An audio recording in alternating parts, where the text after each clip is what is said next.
और गौतम गंभीर मुझे ही ऐसे लगता है कि जाहिर बात है जो जो पार्टी आजकल इनकी है गवर्नमेंट में, उन्हीं के वो बंदे हैं, उन्हीं की तरफ से उन्होंने जो है वो इलेक्शन भी लड़ा था। तो जाहिर सी बात है कहीं ना कहीं पर्ची डंडे तो चल सकते हैं। तो मुझे ऐसा लगता है कि शायद इसी वजह से इनको इंडियन टीम का हेड कोच बनाया गया। बाकी कौन सा बड़ा कोई तीर मारा हुआ उन्होंने, कि 8-8 10-10 साल से वो कलकत्ता की कोचिंग कर रहे हैं या कहीं वो कोचिंग कर रहे हैं। वो तनवीर अहमद है। अब उन्होंने कहा कि जी गंभीर जो है वो पर्ची है और उसको उसका हक नहीं था कोच बनने का। ये हमेशा वो एक मतलब दूसरों से हटके एक डिफरेंट ही बात करेगा। अब जैसे तनवीर भाई को ले लो, दोगे तनवीर भाई वैसे तो कई बड़ी सेंसिबल बातें करते हैं, लेकिन कभी कभार फिर वही मसला है ना, गोभी पकी होगी खाली होगी। अब वो ये कहती हैं कि गौतम गंभीर ये पर्ची है। हाय, वो बंदा जिसने अपने पूरे कैरियर में 5 जो है टेस्ट मैचेस खेले हुए हैं टोटल, और कोई मैच विनिंग परफॉर्मेंस नहीं है, कोई मैन ऑफ द मैच नहीं है, कोई बड़ी जो है वो परफॉर्मेंस नहीं है, और वो उस बंदे को ट्रोल करने की कोशिश कर रहा है और उस बंदे को ये कह रहा है कि क्या उखाड़ा हुआ है, जिस बंदे ने वर्ल्ड कप के फाइनल्स में परफॉर्म करके इंडिया को चैंपियन बनाया हुआ है। तो लड़ने वाला है गंभीर, ना हंसता है ना खेलता है ना कुछ है, लड़ता ही रहता है हर दफा। तो मुझे ऐसा लगता है पाकिस्तान इंडियन टीम में ना लड़ाई ही रहेंगी हर टाइम। बहरहाल जहाँ तक गंभीर का ताल्लुक है यार, सीधी बात है, पर्ची तो खैर मैं किसी सूरत में नहीं कहूँगा उसको, इसलिए क्योंकि उसका अपना एक बैकग्राउंड है, क्रिकेट का बहुत स्ट्रॉन्ग बैकग्राउंड है। और मैं पहले भी कह चुका हूँ कि ठीक है उसका कोचिंग का शायद इतना एक्सपीरियंस नहीं होगा जितना कि ड्राविड का था, लेकिन क्रिकेटिंग बैकग्राउंड उसका बहुत स्ट्रॉन्ग है। ये पर्ची इसको खिला लो, मेरा बेटा है, मेरे जिसे कहते हैं मेरा साला है, मेरा बहनोई है, मेरी इज्जत का सवाल है, बहन का घर बच जाएगा, इस किस्म के चक्कर वहाँ नहीं चलते। ये हमारी ही फुद्दू क्रिकेट में चलते हैं, उनके नहीं चलते। उन्होंने काफ़ी हद तक चीज़ें सेटल कर ली हैं। और बाकी तनवीर भाई रात को ना चावल शावल ही खा लिया करें, हल्के से बॉयल करके, ज़्यादा ठीक रहेगा। बादी चीज़ें ना।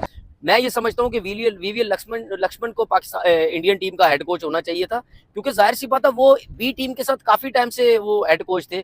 और गौतम गंभीर मुझे ही ऐसे लगता है कि जाहिर बात है जो जो पार्टी आजकल इनकी है गवर्नमेंट में, उन्हीं के वो बंदे हैं, उन्हीं की तरफ से उन्होंने जो है वो इलेक्शन भी लड़ा था। तो जाहिर सी बात है कहीं ना कहीं पर्ची डंडे तो चल सकते हैं। तो मुझे ऐसा लगता है कि शायद इसी वजह से इनको इंडियन टीम का हेड कोच बनाया गया। बाकी कौन सा बड़ा कोई तीर मारा हुआ उन्होंने, कि 8-8 10-10 साल से वो कलकत्ता की कोचिंग कर रहे हैं या कहीं वो कोचिंग कर रहे हैं। मेरे हिसाब से बहुत बड़ी नाइंसाफी हुई है वीवीएल लक्ष्मण के साथ, क्योंकि वीवीएल लक्ष्मण जैसा प्लेयर उसमें और गौतम गंभीर में जमीन आसमान का फर्क है। वो टेक्निकली अच्छा player, performances wise natural talent, क्या प्लेयर, एटीट्यूड भी जबरदस्त, बंदा भी जबरदस्त, मतलब कूल इंसान, सबको लेके चलने वाला। वो लड़ने वाला है गंभीर, ना हंसता है ना खेलता है ना कुछ है, लड़ता ही रहता है हर दफा। तो मुझे ऐसा लगता है पाकिस्तान इंडियन टीम में ना लड़ाई ही रहेंगी हर टाइम। तो पता चला कि जी गौतम गंभीर जो है वो मतलब ये जो पर्ची का वर्ड है ना, ये बहुत इस्तेमाल होता है पाकिस्तान क्रिकेट में, तो इंडियन क्रिकेट में शायद इतना नहीं होता कि। तो आज मुझे पता चला जी गौतम गंभीर भी जो है, कोच भी जो अपॉइंट होते हैं ना, वो भी पर्ची पे अपॉइंट होते हैं। प्लेयर्स का तो सुना था कि वो पर्ची पे अपॉइंट होते हैं,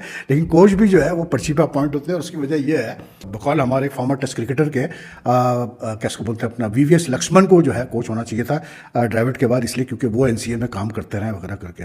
तो अब जिस फॉर्मर क्रिकेटर की मैं बात कर रहा हूँ वो तनवीर अहमद है। अब उन्होंने कहा कि जी गंभीर जो है वो पर्ची है और उसको उसका हक नहीं था कोच बनने का।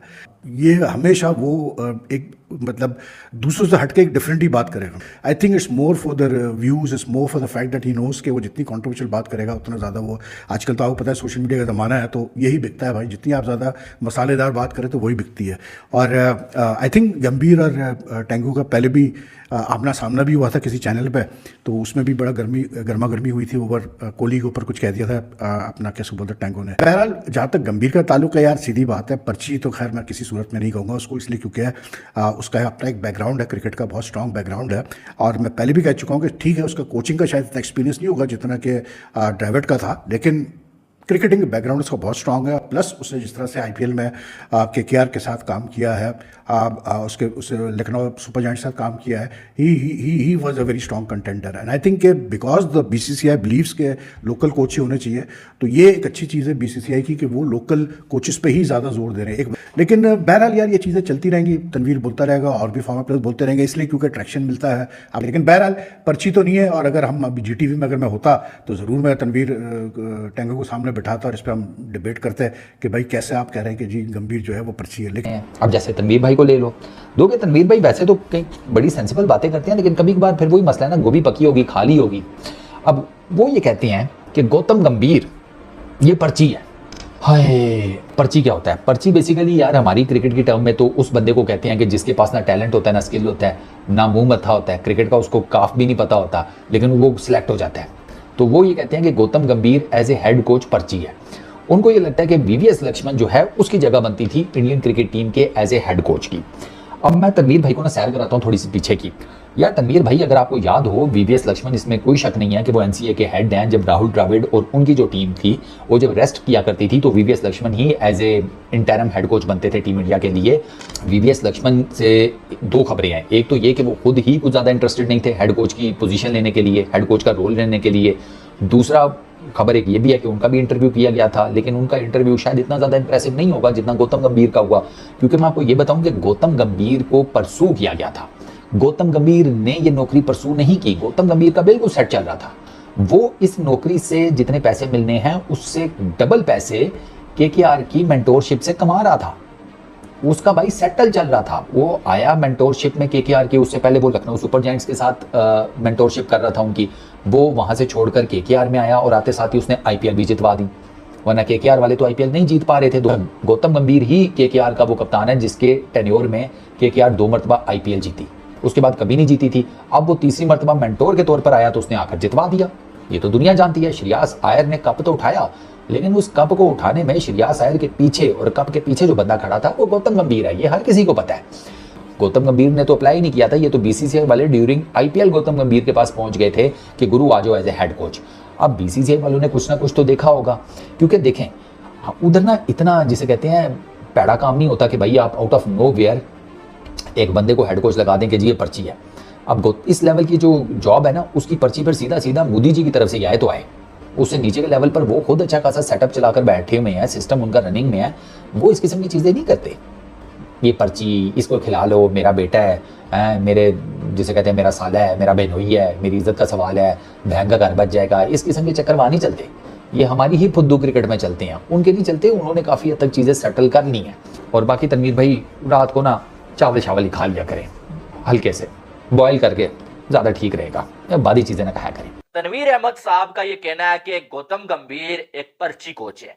उन्होंने बोला कि जिस जो है वो पार्टी से जो गौतम गंभीर जो पॉलिटिक्स करते थे और इलेक्शन भी लड़ते थे, उन्हीं की हुकूमत है आजकल, इसलिए जो है वो वीवीएस लक्ष्मण को इंडिया की टीम का कोच नहीं बनाया गया, बल्कि गौतम गंभीर को कोच बना दिया गया, क्योंकि गौतम गंभीर एक पर्ची है और गौतम गंभीर का कोच बनता नहीं था। वो ये कह रहे हैं कि गौतम गंभीर किसी काम का बंदा नहीं है। वीवीएस लक्ष्मण ने इंडिया के लिए बड़ा कुछ किया हुआ है, लेकिन गौतम गंभीर ने इतना कुछ उखाड़ा नहीं हुआ है। उनके ये अल्फाज थे कि गौतम गंभीर ने ऐसा क्या उखाड़ा हुआ है कि गौतम गंभीर को कोच बना दिया, वीवीएस लक्ष्मण के साथ नाइंसाफी की है।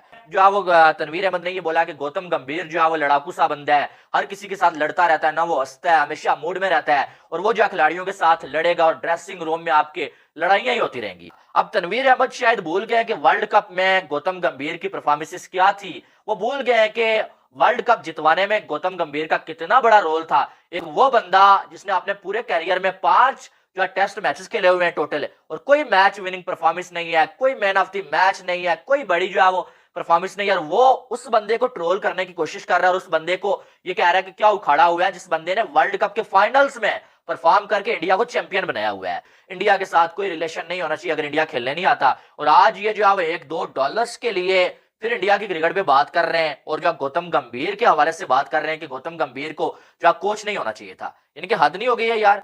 आपको क्या लगे यार, दुनिया जो भी कर रही है वो उनका अपना मैटर है। आप कौन होते हैं ये बात कहने वाले कि गौतम गंभीर जो पर्ची है भाई और गौतम गंभीर ने कुछ नहीं उखाड़ा हुआ होगा। आपको कब से जो है इंडिया की टीम की इतनी टेंशन